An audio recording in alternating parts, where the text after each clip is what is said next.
कि मकान आपका हो तब तो आपको ये गर्व रहे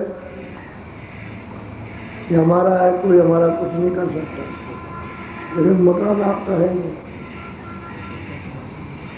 तो सूरत को इसमें बैठा दिया दरवाजे पर, दोनों आंखों के मध्य में दरवाजे पर इसको बैठाया और सूरत इस मनुष्य मकान से बाहर है, बस खाली द्वार पर बैठी बस।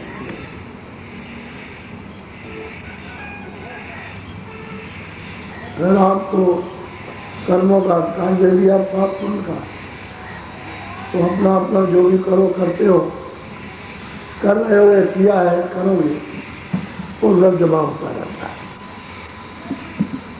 अंदर जमा नहीं होता है। ना आपका नाक पर जमा होगा, ना इधर, न कंठ में जमा होगा, ना यहाँ, न नाभि में जमा होगा, वो तो ये यहाँ जमा होता है। सूरत का हृदय ये नहीं है, यहाँ कुछ नहीं जमा। यहाँ तो वही मतलब है कि मार खून का हड्डी का लोथा है, बाकी ये सब जमाव यहाँ होता है सूरत के ऊपर। बस बोझे के कारण अब सूरत उलट नहीं सकती, नीचे वो दब गई, इसलिए बोझे से आपका लगाव हो गया कि आप इन सब चीज़ों में फंस गए और ये समझते हो मकान मेरा है, तभी तो दूसरे को मारते हो। फट से गोली से मार दिया, डंडे से मार दिया, छुरी से मार दिया, तो ये मेरा मकान है और ये इनको भी मकान में रहने नहीं देंगे। लेकिन उसका भी उसका नहीं है और आपका नहीं है, और दोनों जाएंगे।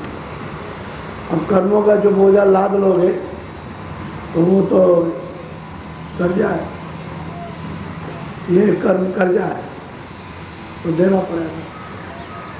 तो इसी में आप उलझ गए, लेने और देने में, लेने देने में, तो इसका छुटकारा हो सकता है।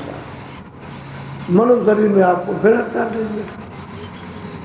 अभी तो भूख के आ रहे, मान लो हमारी उम्र 50 साल की है या 80 साल की है, तो हमने जो कुछ भी किया उसमें तो भोग लिया, अब इसमें आ गए, तो कर्म करने के लिए फिर करेंगे,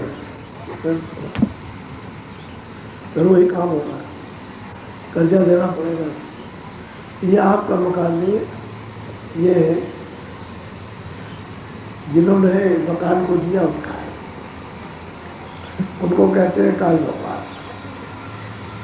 उन्होंने थोड़े दिन के लिए आपको मकान दिया और कहा मेरे मकान में ठीक से रहो और मेरे मकान को ठीक से रखो, इनको निरोगी। उन्होंने नहीं कहा कि रोगी रखना, निरोगी मेरा मकान रखो और साफ सुथरा पर अच्छे काम करो, बुरा काम कोई मत करो। उन्होंने आदेश दिया और बुरा करोगे तो आपको सजा मिलेगी, अच्छा करोगे तो आपको आराम मिलेगा। यही पाप है। तो आपने उसके मकान को साफ सुथरा नहीं रखा जाता है। अब वो जब समय पूरा हो तो आगे खड़ा हो गया, तो डंडे चलाने लगा, तो डंडे तलवारें सब तीर सब चलाते हैं, तो बस सब बेच डालते हैं। तो क्या हमारा मकान अभी खाली कर दे, इसी बोला तो तुमने मेरे मकान को कब्जा किया, बस वो निकाल के बाहर मूड के और बस ले जाते। फिर जैसा जैसा जिसने किया तो दूसरे मकान में बात करेंगे। मनुष्य नहीं, पशु पंछियों का, कीड़ों का, जीव जंतुओं का इस प्रकार बच्चों। अच्छा, आप क्या कर सकते हो? आपके कोई बस में चीज़ है तो उसने इसलिए दिया था कि मेरा मकान शुद्ध साफ रखना और दरवाजे पर सूरत बैठी है, इसको जगा करके और वापस इसको अपने घर में पहुँचा।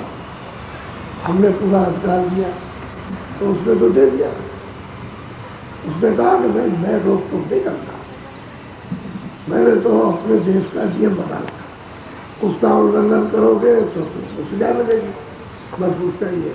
जैसे राजा का नाज है, अब उसके नियम का उल्लंघन करो तो आपको पकड़े जाओ, तो आपको सजा मिलेगी, उल्लंघन नहीं करोगे तो कोई नहीं पकड़ेगा, आराम से रहो आप।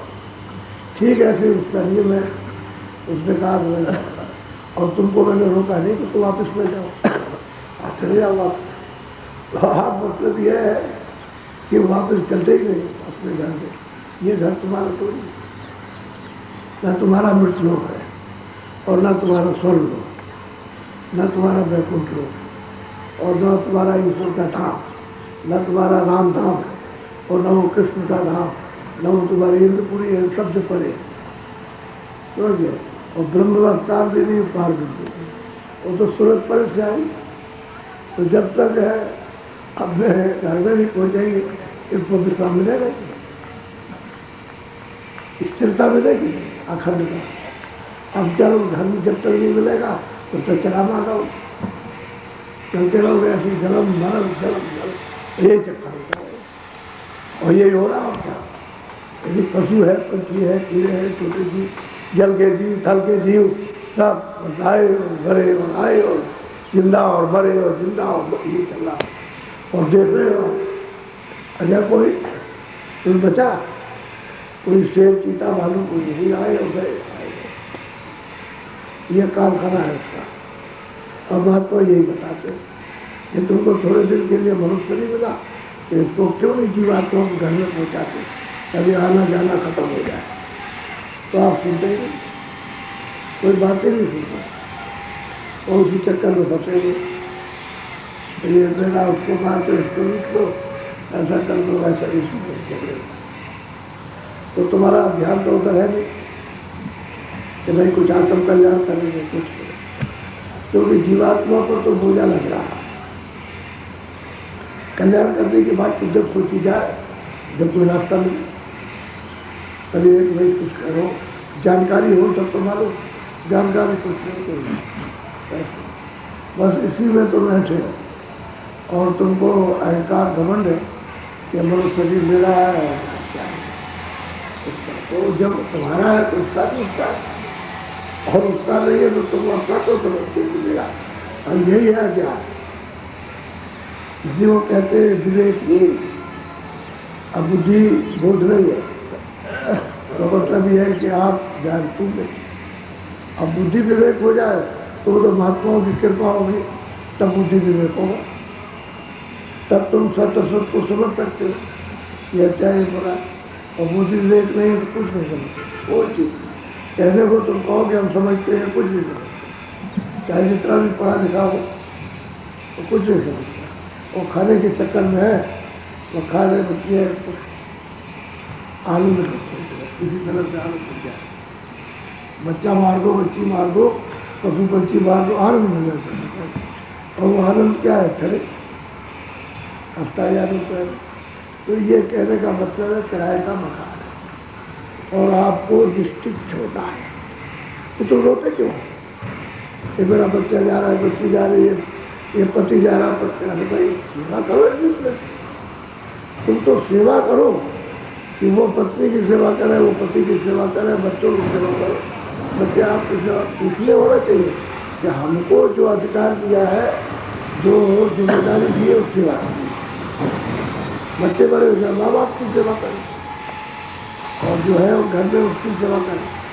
और जब बच्चे बालिक नहीं है, नाबालिग है, तो बड़े की सेवा करें।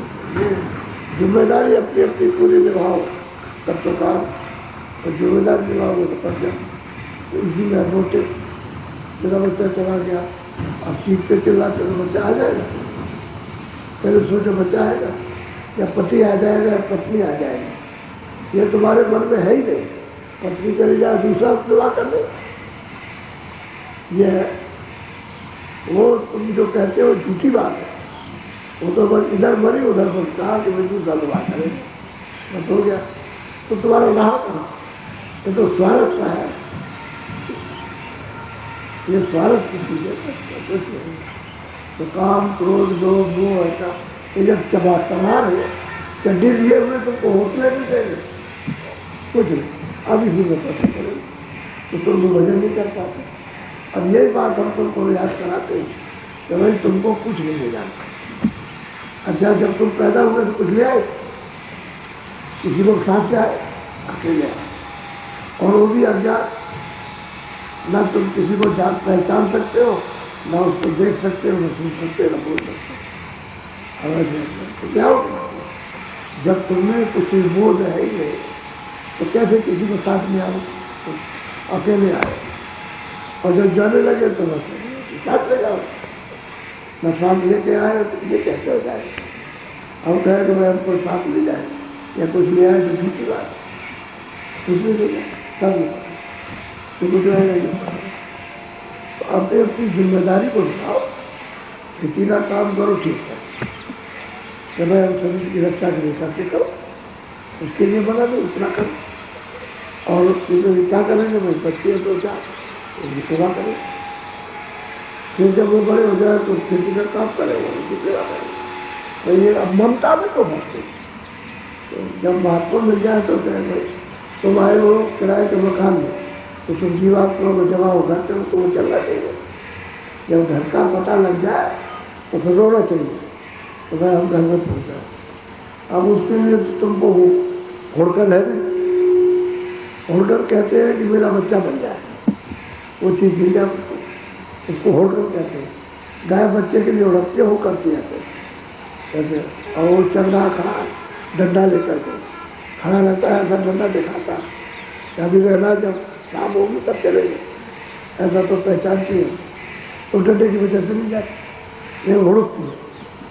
तो तुमको मालिक के दर्शन दीदार पास पहुँचने के हो कुछ भी हो रहे हैं वो निशान आती है। अब बताओ क्या है? ये सब चीज़ें महात्मा समझाते थे कि विवेक हो जाए, बोध हो जाए, तुमको सब चीज़ों का ज्ञान हो जाए कि भाई मेरा भी अपना नहीं है और दूसरे का भी अपना नहीं, और दूसरे का भी अपना और मेरा भी अपना। इतनी देर के लिए जब तक जिम्मेदारी तब तक जिम्मेदारी नहीं समझ। अब यही करने लगे, जैसे लड़का बड़ा हुआ और बाप से दो बात कहकर चश्मा लगेगा, अलग हो जाए, तुझे एक पैसा नहीं देगा। अब रो रहा, हमको हिस्सा ही नहीं दिया, औरों को हिस्सा दे दिया, हमको नहीं दिया। ये भी बेईमानी तुम्हारी, जब पैदा किया है और उसका हिस्सा है गुजारे के लिए दे दो, बेईमानी क्यों करते? ये घर घर में हो गया। जब बाप चाहता है बड़े लड़के को और माँ चाहती है छोटे को, और बीच में सब ऐसे ही है, बीच वाले सब ऐसे ही है, वो ना इधर के ना उधर के। माँ छोटे को चाहेगी और बाप बड़े को चाहेगा, बीच के ऐसे लड़कियाँ लड़के रोते रह जाते। ये है, ये ममता है धोखे की। सबको बराबर प्यार करो, बराबर चाहो, तो जिम्मेदारी उसको दिलाते हैं। और जो फंसे हो मेरा यही किसी का। अभी चले जाओ ना, रोज जा रहे तो कोई भजन कर लो, कुछ बचा समय है तुम्हारा, थोड़ा ही सा बचा, किसी का 10 साल का, किसी का 5 साल, किसी का 25 साल, चल बाकी सब निकल गया। और फिर यह है कि बुढ़े होने के किनारे पर ये पैर पड़ा हुआ, बुढ़े हो गए तो टांग टूटी ये, और ये सूझ गया, वो सूझ गया, भाई इसी में बस रोते रोते लाते, फिर भजन भी नहीं हो सकता। भजन तो होता है जवानी में, तो जवानी तो आपकी इन सब तरंगों में चली जाती है, इन विषय विकारों में। तो बताओ भजन का कब समय मिलेगा? सत्संग मिलेगा तो चेतना आएगी, सत्संग मिलता नहीं। और थोड़ा थोड़ा जो आपने कान में जब भनक पड़ी है तो कुछ कुछ इच्छा होती है अंदर से, तो वही सत्संग सुनने को समझते, कुछ इसकी समझने की दया लेने कुछ ये होता है, लेकिन उसको ठीक से शिस्त से न करके चेत करके उसको समझना चाहिए। और कोई चीज़ मान लो तो फिर समझ आ जाएगी। जब पकड़ लोगे, नहीं पकड़ोगे तो छूट जाएगा आपको। तो धीरे धीरे धीरे धीरे धीरे धीरे हर चीज़ सीखते सीखते सीखते सीखते आ जाती है। और छोड़ते छोड़ते छोड़ो, कहती नहीं छूट जाती तक। धीरे धीरे महात्मा का सुनते सुनते सुनते सुनते सुनते बैराग हो जाता है, मोह टूट जाता है, चले गए शब्दों का है। सुनते सुनते सुनते सुनते मोह टूटेगा, काम जाएगा, क्रोध जाएगा, लोभ जाएगा, बैराग हो जाएगा। बैराग हो जाता है, कोई पूछता नहीं क्या है, फिर ये होता है तो विवेक हो जाता है। तो बैराग के बाहर जाओ, के घर में रहो, घर में रह करके बैराग कर क्या जरूरत बात है, क्योंकि घर में साधन जुटा हुआ है, जो शरीर की रक्षा के साधन है उसमें, तो उन्हीं को जरा सा किया, कर्म किया, उन्हें जुटा किया और इसकी रक्षा की और फिर जो बैठ के भजन किया। अब दूसरी जगह जाओगे तो जुटाना पड़ेगा, तो फिर समय लगेगा, फिर साधन जुटाइए इसकी रक्षा के लिए, तो वो ठीक नहीं। महात्माओं ने कहा इसमें बैराग हो गया, तो भाई कोई किसी का नहीं है, ठीक है, तो आप अंदर से बैराग करो, दिखाने से तो काम बनता नहीं। तो बैराग जब हो जाता है तो उदासीनता हो जाता है, सबसे उदास हो जाता है, कुछ नहीं रहता, रहेगा घर में होता, और महात्मा घर में रहे उदास होता है, कुछ नहीं, और मालिक को प्राप्त ऐसे ही होना चाहिए। घर गृहस्थी इसलिए लाभदायक है, आपको इसका राज नहीं मालूम है, ये लाभदायक है और फंसने वाली हो, तो क्या बाहर नहीं बंदोगे, बाहर रास्ता नहीं मिलेगा, कहीं चले जाओ घर बार छोड़ के, वहाँ और ज़्यादा फंस जाओ, उलझ जाओगे तो फिर निकल नहीं सकते हो। तो घर गृहस्थी फिर भी आज के जो दिन ठीक है, समय के अनुसार ठीक। अब ये समय बाहर जाने का नहीं, घर ही में रह करके तो आपको रास्ता जाता है, तो किराए का मकान है सिखाने, आप उसकी रोज कमाई करो, जब रास्ता मिल जाए तो बैठ करके थोड़ी कमाई करना चाहिए, क्योंकि सुलभ है। अरे इतना ही तो आपको करना है, कोई आपको सांस नहीं रोकना, कोई आपको पैर से खड़ा नहीं रहना, आपको भूखा नहीं रहना, कपड़े उतार के आपको नंगा नहीं रहना, घर वाले अरे सीधा है कि भाई लेट के बैठ के किस तरह इधर से अपना ध्यान संसार के कामों से थोड़ा काम, और इधर ले आओ तो कहाँ ले जाना, अपने घाट पर, जो अपना घाट है वही ध्यान पहुँचाना, इधर से हटाओ जहाँ ले आओ तो दूसरी चीज़ आपको मिल जाए, ओ आत्मधन मिले। अब इधर ले आते नहीं हो, यहाँ दरवाजे पर तो आत्मधन नहीं मिलता। और जो जो लोगों ने साधन किया अपने सत्युग में, त्रेता में, द्वापर में, वो सब आने का साधन यही किया कि यहाँ जा, प्राणायाम किया, योग किया, वो भी यही साधन किया कि यहाँ जा, ये यहाँ आकर के तब आत्मधन मिलता। अब महात्माओं ने इसको निषेध कर दिया, तो नीचे का साधन सब बुधा का, इंद्री का, नाभि का, हृदय का, कंठ का सब खत्म कर दिया, और यही सूत्रों को उठा लिया, कहा कि बस तुम इधर से अब नीचे का खत्म करो, क्योंकि समय लगता है उसमें कुछ मिलेगा नहीं, आना यही होगा, तो यहीं से इधर से ध्यान हटाओ, सीधे इधर से दरवाजे का। तो इसमें कोई कष्ट नहीं हो, क्या आपको बड़ी तकलीफ, ये बात जरूर है कि मन भागता है, चित्त भगेगा, मन भगेगा, बुद्धि भगेगी, क्योंकि उसको स्वभाव तो उनको थोड़ा सा समझाना पड़ता है कि देखो भाई थोड़ा ये भी काम है, दिया गया है सुख के लिए, आराम के लिए, आनंद के लिए, छुटकारे के लिए, जन्म मरण के बचने के लिए, ये भी कर लो, तो समझाते समझाते मन मान जाएगा, बुद्धि समझ जाएगी, चित्त जो है ठहर जाएगा। और नहीं समझा तो वो सत्संग जब मिलता है तो समझाते, सत्संग नहीं मिलेगा तो नहीं समझा पाओगे। तो कहते भाई अब तो हम करेंगे, मतलब ये है कि 10 मिनट, 5 मिनट, 15 मिनट मन को रोकेंगे, कहीं नहीं जाएगा, जब संकल्प करते तो मन मिल जाता तो रुकता। तो किसने रोका? सत्संग ने आपको ये प्रेरणा दी और आपको ये सुझाव दिया कि भाई मन को इधर से रोको, यहाँ लगाओ, इधर आकर, और अंदर में सूरज बैठी है, उसमें आँख है, उसमें कान है, तो वो क्रिया जो है उसकी जब दरवाजे पर होने लगे तो चेतन, ये सब क्रिया जड़ है, ये अंधकार के ऊपर काम क्रिया। तो दो, एक तो अंधकार में जाने की शारीरिक क्रिया, इंद्रियों के दरवाजों पर बैठ करके मन संकल्प विकल्प करता है, चिंतन करता है, बुद्धि निश्चय अनिश्चय करती है और इन्हीं जड़ चीज़ों को कार मान लेता है, और वो आत्म क्रिया। कर्म, तो उससे कहते हैं क्या, वो चेतन। जो जड़ था, जड़ में फंसा था, वो निकल के चेतन में आ जाएगा। सूरज जड़ में फंस गई, अब वो कैसे निकलेगी? जब इधर आओगे तो इसमें से निकल जाएगी, तो वह चेतन प्रकाश में खड़ी होगी, तब उसको होने लगेगा। तो सीधी सादी चीज थी। अध्याय में इतना जरूर ध्यान रखो कि जब भजन करो तो साकारी लाओ। जब नामदान लो, ये निश्चय कर लो कि मुझे साकारी रहना, यानी शुद्ध शुद्ध आहार है, अनाज है, सब्जी है, फल है, दूध है, घी है, ये शुद्ध आहार। और अशुद्ध आहार है किसी की मिट्टी, पशुओं पंछियों कोई भी हो उसकी मिट्टी, आप मतलब ये सेवन करते हो या शुद्ध आहार, उसको भी करो। शाकाहारी रहना, शाकाहारी में कोई भूखे नहीं रहोगे, शाकाहारी में सब चीज़ें खाओगे।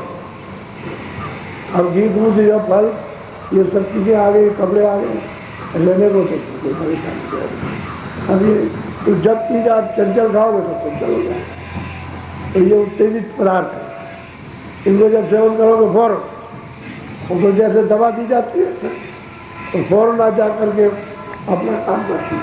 ऐसे ही ये चीज़ें हैं कि जैसे ही खाया खून गर्म हो गया, मन पर, बुद्धि पर, चित्त पर, ये तो सब पर असर हो गया, चंचल हो गया, अब वहाँ खड़े होते। और शुद्ध आहार करोगे तो ठंडे रहेगा, काम जो नहीं करेगा, तो जो नहीं करेगा, लोग नहीं करेगा, मोह नहीं करेगा, ठंडा रहेगा, और ये उत्तेजित हो जाएंगे।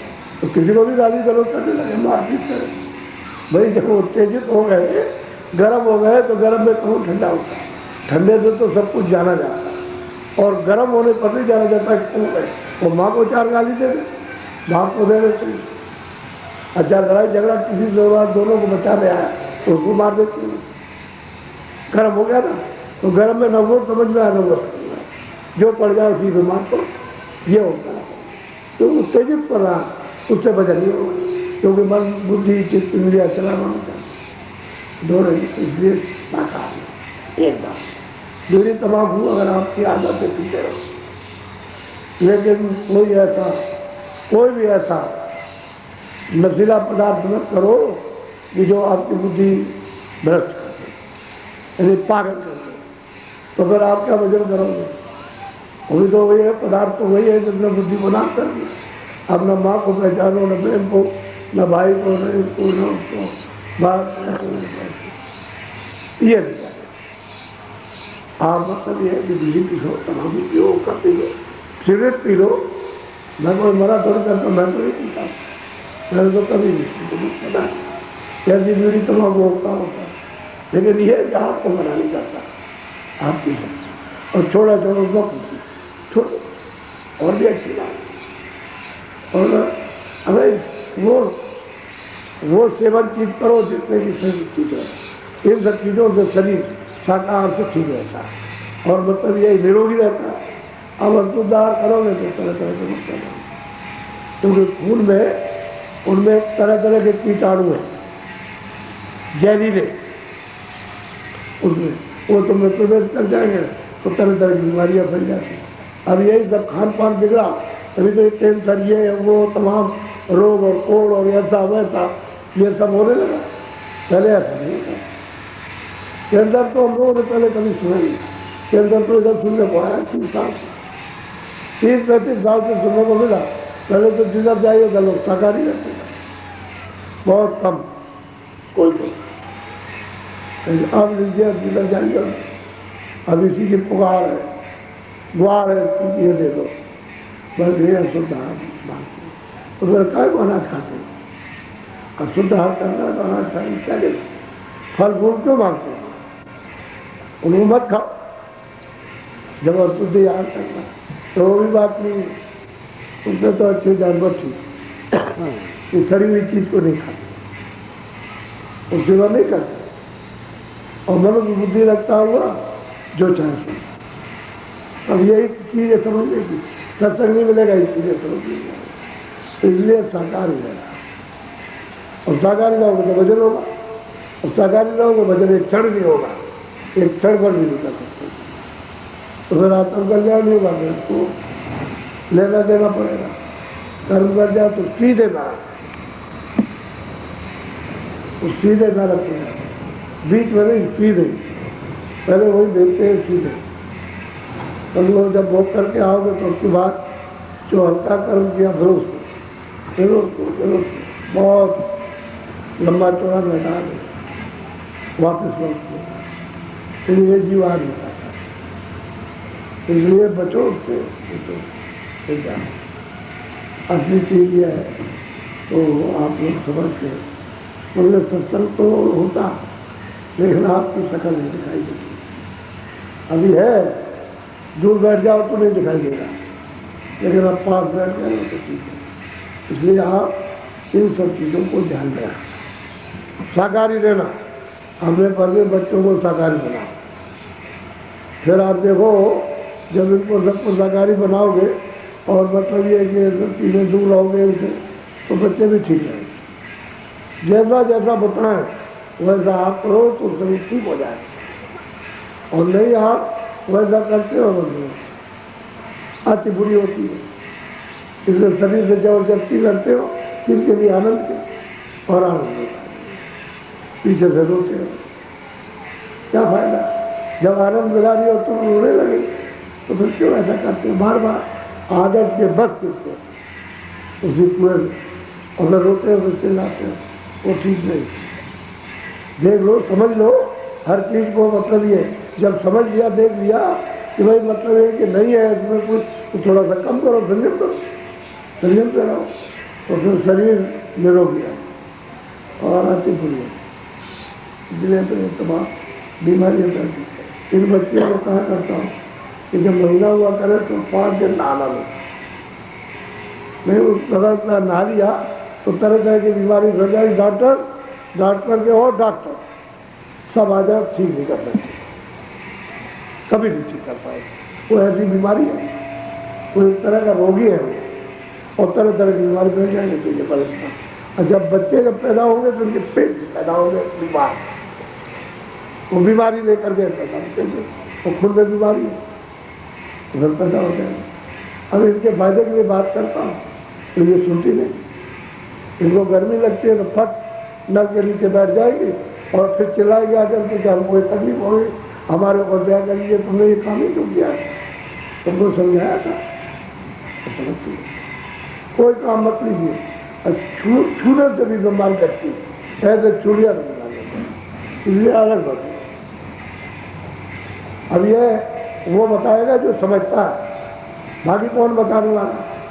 दूर रहो, पहुँच जाओ, कोई काम नहीं है। अपना रोटी बनाओ, हमने रोटी बना लो, किसी घर में बुला लो, बना के सीखना चाहिए रोटी। क्या बात है कि हम नहीं बना सकते? तो फिर वो रोटी जब बनाएगी उस अवस्था में, उस समय, तो बीमारी फैल जाएगी, तो वो भी बीमार हो जाएगा। अगर कोई बीमारी, ये बड़ी बीमारी रहता है, आप लोग नहीं जानते। ये महात्माओं का ध्यान है और वो सच्ची बात करते हैं, इन सब चीज़ों का पालन करो। इसमें क्या लिखा है? तुम्हारा शरीर ठीक रहे वो काम करो, बच्चे ठीक रहे, बीमार न पैदा हो और तुमको बीमारी न लगे, तो क्यों ऐसा उल्लंघन करना? बार बार समझाते हैं, गलती करते ले आया करके रोटी, तो बहुत परेशान होगा। परेशान तो हो जाओ, समझाते समझाते मुझे 45 साल हो गए और तुम लोग अभी तक नहीं समझते। बोलो जय मुंडे। अच्छा, आप नामदान दिए देखो,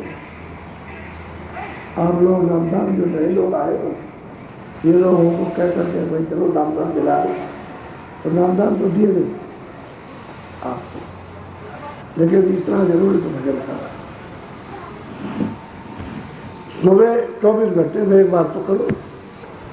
अगर आत्म कल्याण के लिए इतना समय तुम नहीं दे सकते हो, इसमें से बचा कर सीधे कुएं में करो, वो अच्छा है। जिंदगी इस तरह की चीज नहीं है।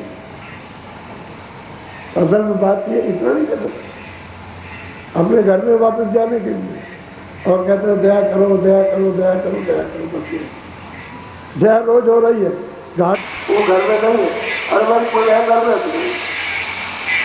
जब नहीं है तो लौट गया, क्या करेंगे? ये दया काम करती है तो दया को फेर देते हैं दरवाजे पे।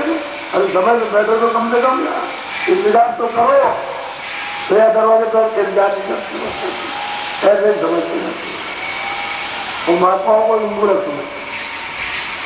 इसलिए दरवाजे पर अंदर घाट है, घाट पर बैठ जाओ, इसका काम तो कर लेंगे आपको। ये रोजमर्रा का काम है, दरवाजे बैठ जाओ तो दया का परिचय मिलने लगेगा। अब मैं तो नहीं कैसे कुछ तुम करो, कुछ वो करते ही। सत्संग में तो मोड़ते ही, सत्संग में नहीं मोड़े तो आप बैठोगे कैसे? और दया तो उनकी हो रही मोड़ने की। अब ये कि तुमको भी थोड़ी मेहनत करनी चाहिए। चलो भाई हम भी जरा सा थोड़ी मेहनत करें जितनी हो सकता हूँ ना, और फिर दया के साथ मेहनत और मेहनत के साथ दया तो काम बने। अब दया को एक काम कर दिया, तुम मेहनत करें वो भी नहीं होता। तुमको हम मेहनत करेंगे वो भी नहीं, तुमको आप दया कर दीजिए वो भी नहीं होगा। वो तो मेहनत भी करेगा और दया भी करेगा, और उधर से मालिक की जो अंदर से दया होगी मालिक सबको दया करें। नगर दया के काम में आप भी दया करो, दरवाजे में बैठने की वो दया करें, उस जीवात्मा के लिए उधर वो दया करें, नाम को बुलाए, नाम आवाज को दे तो सबका सहयोग मिल जाता है, सब काम बनता है। तुमको और हमको तो मैं नाम दान देता हूँ। इसमें सिर्फ इतनी बात है और तो कोई पड़ेगा घर गृहस्थी में लोग कोई पड़ेगा नहीं। जब तक लोग सत्संग नहीं सुनते तभी तक उनको सजा रहती है जो सुन सुना करके आती है। तो आदमी तो वहाँ 10 तरह के भ्रम पैदा कर देता, तो सुन गया कि यहाँ बात पूछो वो बात पूछो। कोई कह देगा जब से अरे तुमको घर गृहस्थी छोड़नी पड़ेगी, अब वो तो तुम्हें विचार में जाते सीखना को समझना तो अच्छी बात है। जब ये पढ़ना तो कोई घर गृहस्थी छोड़ होती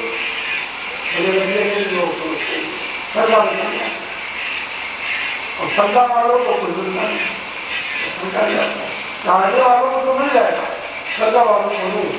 संगा तो पानी पड़ जाएगा, संगा तो करने दूसरे झूठता सच्ची वाले है। और महात्मा जो कहेगा उसकी सच्ची बात है, दूसरी बात है।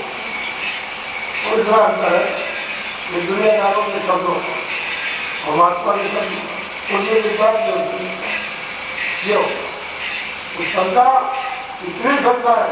घर में लड़ाई कराने में तो क्या दे सकती है, पति पत्नी को लड़ा दे और लड़ा दे तो वो कुछ क्या नहीं, वो कुछ क्या लड़ाई सारा जीवन का है शंका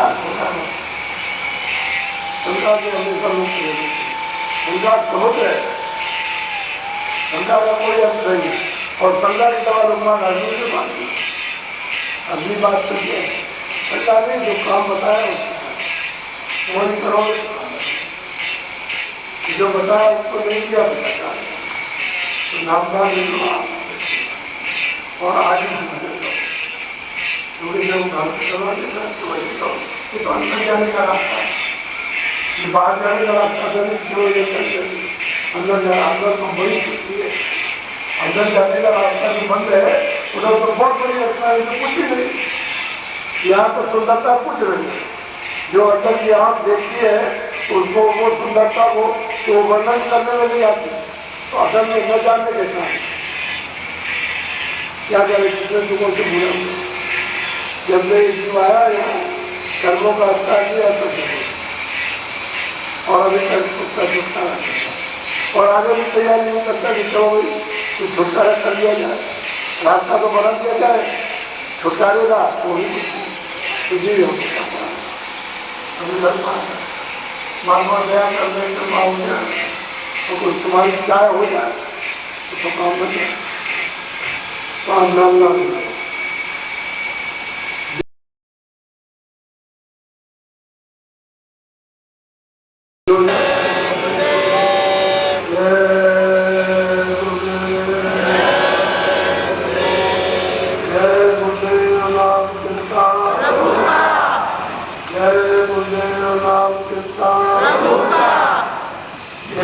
पुराने ये नए लोग आए उनको दिखा देना, मजदूर जाते हैं काल याद तक दिखा दे, इन्हें को दिखाई दे नहीं और ये चीजें वो बताइएगा नहीं, और जो भी देख लेगा वो सुनने लगो वो किसी में कहना नहीं, फट बंद हो जाएगा। मैं माता जी घर सुनो हो गए तो आपको जोड़े मांगा